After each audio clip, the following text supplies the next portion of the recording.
भगवान बुद्ध देव और मनुष्यों के शास्ता थे, परंतु सबसे पहले वह मनुष्य थे।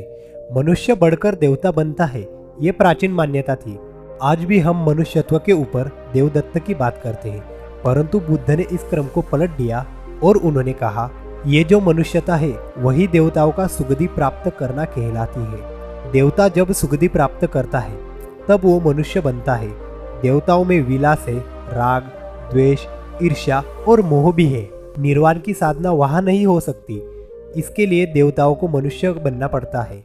मनुष्यों में ही देव पुरुष का आविर्भाव है, जिनको देवता नमस्कार करते हैं। मानवता धर्म का उपदेश देने वाले बुद्ध स्वयं मानवता के जीते जागते रूप थे। यहाँ उनके जीवन से संबंधित कुछ प्रसंग दिए जाते हैं, जिनसे उनके व्यक्तित्व में बैठी हुई गहरी मानवता का दर्शन होता है। भगवान का परिनिर्वाण होने वाला है। रात का समय था। भिक्षु उनकी शैया को घेर के बैठे हैं। बुद्ध उन्हें उपदेश देते हुए कह रहे हैं, भिक्षुओं, बुद्ध धर्म और संघ के विषय में कुछ शंका हो तो पूछ लो।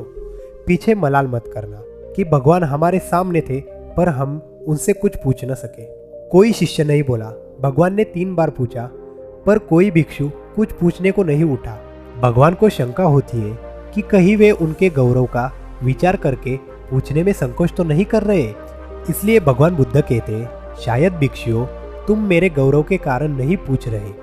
जैसे मित्र मित्र से पूछता है वैसे तुम मुझसे पूछो। बुद्ध अपने शिष्यों के समान भूमिका पर आ जाते हैं। उनकी यह विनम्रता मनुष्य धर्म की आधार भूमि है।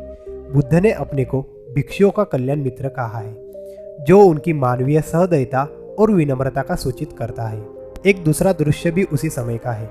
चंद कर्मार पुत्र के यहाँ बुद्ध ने अंतिम भोजन किया था। उसके बाद ही उन्हें खून गिरने की कड़ी बीमारी हो गई, जो उनके शरीरांत का कारण बनी। बुद्ध को उसके हृदय का बड़ा ध्यान था। भक्त उपासक को यह अफसोस हो सकता था कि उसका भोजन करके ही भगवान का शरीर छूट गया। इसलिए आखिरी सांस लेने से पहले उन्होंने आनंद को आदेश दिया, आनंद, चंद्र कर्मार पुत्र की इस चिंता को दूर करना और कहना, आयुष्मान, तूने बड़ा लाभ कमाया कि मेरे भोजन को करके तथागत परिनिर्वाण को प्राप्त हुए। जिसके हृदय में अगाध करुणा थी वह ऐसा क्यों न कहता।